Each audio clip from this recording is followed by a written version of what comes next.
Hi friends, எல்லாருக்கும் வணக்கம். நம்ம இப்போ என்ன பார்க்க போகிறதுன்னா, நம்ம வந்து ஓம் சக்திக்கு மாலை போட்டுன்னு போயிட்டு வந்தாச்சு. வீடியோ பார்த்தவங்களுக்கு தெரியும். மருவத்தூருக்கு போயிட்டு மருவத்தூர்லேருந்து பாளையத்தம்மன் கோயிலுக்கு போனோம். பாளையத்தம்மன் கோயிலுக்கு போயிட்டு சென்னை அஷ்டலட்சுமி கோயிலுக்கு போனோம். அங்கேருந்து காஞ்சிபுரத்தில் ராஜகுபேந்திர கோயில் வந்து ஓப்பன் பண்ணுறாங்க. நாங்கள் நைட்டு 9 மணிக்கு போனோம். க்ளோஸ் ஆகிட்டுச்சு.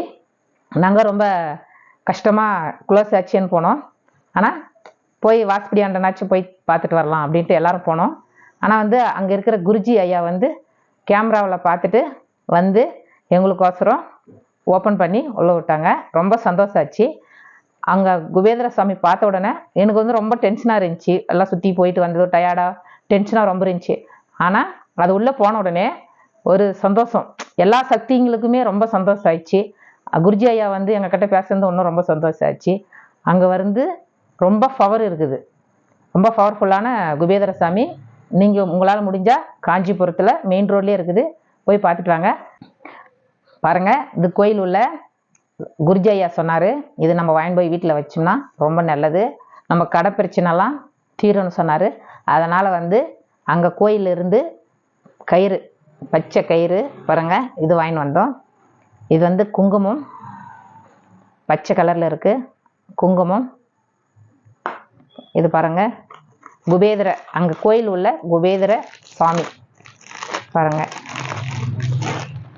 எவ்வளோ அழகாக இருக்குது பாருங்கள். இது வச்சு நாம் வியாழக்கிழமை டெய்லி பூஜை பண்ணலாம். அப்படி முடியாதவங்க வியாழக்கிழமை நாளும் இது வச்சு பூஜை பண்ணலாம். ரொம்ப நல்லது, எவ்வளோ நல்லா இருக்குது பாருங்கள். நெக்ஸ்ட்டு வந்து இது பஞ்ச பாத்திரம்னு சொன்னாங்க. இதில் வந்துட்டு காயின்ஸ், இது வந்து பஞ்ச பாத்திரம் பாருங்க ஃப்ரெண்ட்ஸ், இப்படி தான் இருக்கும். இது உள்ள வந்து குபேந்திர பாதம், இது உள்ள வந்து பாதம் இருக்குது பாருங்க, குபேந்திரோட பாதம். இதில் வந்துட்டு குபேந்திர பாதம் இருக்குது.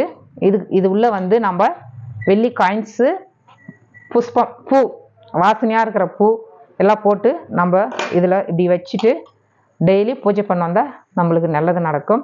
பாருங்க ஃப்ரெண்ட்ஸ், அங்கே உள்ளே வந்துட்டு நம்ம மாலை போட்ட சக்திங்களை மட்டும்தான் அந்த 9 படிக்கட்டில் விடுறாங்க. மாலை போடாதவங்கள செப்பரேட் வழி விடுறாங்க. அந்த 9 படிக்கட்டுலேயும் நம்மக்கிட்ட எவ்வளோ காசு இருக்குதோ நம்மளால் முடிஞ்சது நம்ம வச்சுக்கிறதுக்கு அந்த 9 படிக்கட்டுலேயும் நம்ம தொட்டு கும்பிட்டு அந்த காசை வந்து அந்த படிக்கட்டில் வச்சு நம்மளுக்கு வீட்டுக்கு எடுத்துன்னு வந்து பீரோவிலையோ பர்சுலையோ வச்சுக்கலாம். நல்லது, கடலாக தீருன்னு சொன்னாங்க. அந்த மாதிரி தான் நாங்களும் பண்ணோம். பக்கம் இருக்கிறவங்க போயிட்டு வாங்க ஃப்ரெண்ட்ஸ். இந்த வீடியோ உங்களுக்கு பிடிச்சிருந்தா லைக் பண்ணுங்கள், ஷேர் பண்ணுங்கள், கமெண்ட் பண்ணுங்கள், மறக்காமல் சப்ஸ்கிரைப் பண்ணுங்கள் ஃப்ரெண்ட்ஸ். பாய்.